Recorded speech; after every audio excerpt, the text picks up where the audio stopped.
Emakhosini Camagu Lesedi Lekganya Mme Onika Amabutho. Please don't forget to like and subscribe.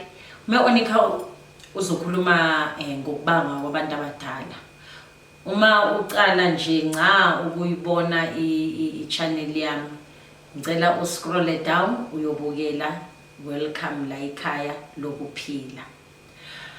Ngizokhuluma ke ngendaba esengi-introduceile. Uma ungumuntu kokuqala, kwamele uzazi ukuthi ubuyaphi. You've got this little information about you. Ngoba kune tendency yabelaphi bendabuko bathatha advantage yokuthi awazi lutho.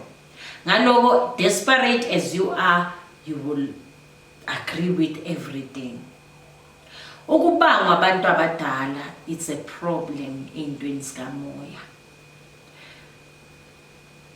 70% yabantu abazali azange bashade.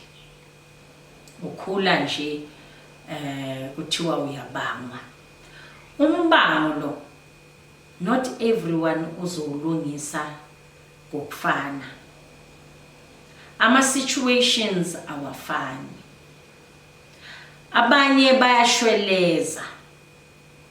Kakhulu izingane ezincane zashwelezela kusheleze emadlozini womabili ukuthi ingane ningezi ngobukhali ngenxa yamacala wabazali babo.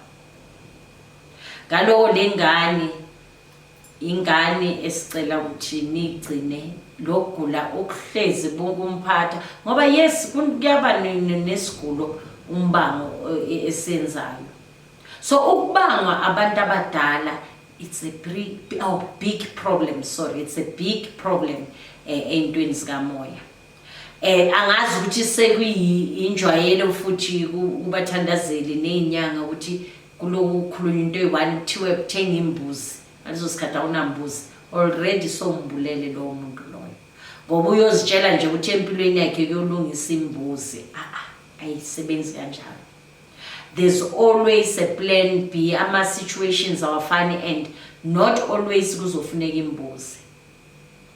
Ukubanga abantu abadala kuyafika ukuthi manje ubaba uyakuyenza imfanelo zakhe emntaneni kodwa askipe into zesintu. Kanjalo lowo muntu uyakhona ukubonakala ukuthi vele ngempela akasazi isintu.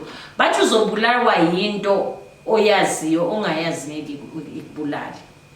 We've got abo baba who are there for abantwana babo.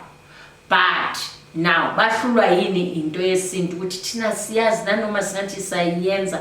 Please, nanoma singathi siyayenza asazi ukuthi soyenza ini nani. Angizange ngiyenze mina kodwa ude nasemathongweni ibaxolise kanjalo. Unlike lo baba lo ozovele aduke ayokhulisa ezinye ingane, naye unamacala akhe kuzofanele awasolve. But with you bo young mothers, it's very important to know ukuthi kukhona into ekufanele bayenza amathonga wabo baba. Nanoma ngabe umkwatele ubaba wengane noma indoda yakushiya umkwatele kodwa unamathonga. Zifundiseni ukuthi nibuyele esintweni, nikwazi ukuphahla. Nikwazi ukuphahla, nikwazi ukukhuleka, nikwazi ukuyenza lezo zinto because of now nisebenzela ebumnyameni, nilimazisa izingane zenu. Namhlanje izingane zenu zingenwa imimoya because of you don't pay attention ngokwesintu na spiritual. Yazini ukuthi uma nabazali nobabili ningazange nishade nizolimazisa abantwana. Expectani inkinga vele ebantwaneni ningayishinja. Lo mntwana angaba right iyadomana futhi yona. Abe right afunde after matric noma after varsity umsebenzi akawutholi umbamba umvimbili. And uthola ukuthi abanamandla kakhulu ibona laba bangakhulisana. So into yombango iba based on i-situation ekhona ngaleso sikhathi ngoba siyanibulala ngalento yenkulumo yokuthi uyabanga ngoba sasa njengoba ubangwa u-anti uzibhekela abantwana bakhe, ubaba umncane uzibhekela abantwana bakhe, akekho uzokulungisela kodwa kuthiwe uyabanga hamba kini. Yes bakhona sithi hamba kabo mama kabo baba bayokulungisela bavume ngempela abo-anti abafani kodwa ke uzothola u-anti uJezebel ngeke angenzele instead uzofuna ukugcilaza. Impilo ayipheleli lapho mzali, intaba eyabantu bathini eyabantu abamnyama, intaba kula kusolveka into yabantu abangenawo umsamo ome kahle. Kufana nanoma mhlawumbe nalo ekhaya anizwani and idlozi yalibona ukuthi alisekho, uyalilanda ehlani uyokhuluma nalo. Kula abodokotela besintu abathandazela abaprofeti inyanga, they intervene ke ngaloko ngokuthi banilekelele. Fine, I don't know anything esintu senu kodwa isiphiwo enginaso is to communicate nabakini basiphe a right procedure of doing things. Mhlambe nomngani oke wahlaba imbuzi izinto zamlungela, mhlambe wena kwamele socialize, mhlambe wena kudingakala nje ukuthi manje kukhuphuke umNazaretha kuwena. Kakhulu futhi nalabo abazalwe bembethe ibona bomNazaretha ke kakhulu. Phakama ingubo emhlophe kuwena iguqula yonke le situation yakho, iklina konke imisamo amacala bokhokho, kuchamuke ke lo mhlambululi womNazaretha. So ama situations awafani, yekelana ukuthi kakhulu abelaphi bendabuko uma ubona umuntu uthi ubanga abantu abadala so ufuna ukuthi athenge imbuzi, lo mbuzi ngakumoshela impilo yakho yonke. Ayibuyobuyelwa kuyobuzwa ethongweni ukuthi silisolva kanjani leli cala.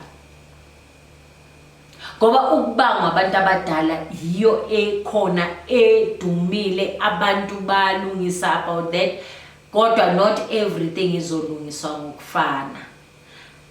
Yey, ayinami sengizenza umlungu manje. Hayi, animal abuse eyintweni zokulungisela abantu hayibo. Baningi abazihlabile imbuzi namhlanje impilo yabo istakile till now. Ubuthakathi bu everywhere, imoto yemoto iyahlanjululwa. Uyahamba uyoyihlambulula, angithi nayo iyaphefumula. Iluza nje ama-brake ayisalungiseki nani, uyiphile iyagaqiswa futhi most importantly. Iyagaqiswa imoto, ivikeleke nakubotsotsi nenako konke. Kodwa ke the bottom line is ubuye phehlweni, kusamile empilweni yakho, uyazama by all means uye enkonzweni kubelaphi ey'ndumbeni, thingithi ey'ndumbeni kubathandazeli kuyabheda, wozofunda isineke, wozofunda ukukhuleka ukuthandaza, wozofunda inhlambululo ukuthi ikushiya esimene esinjani so that uzokwazi ukukhululeka. Khona abantu abacindezelekile lokho ukuthi manje badinga nje ukuthi bakwazi ukuphefumula, babe ku right state of mind ukuthi izinto zabo zizolunga. Emakhosini, please don't forget to like and subscribe. Umme Onika.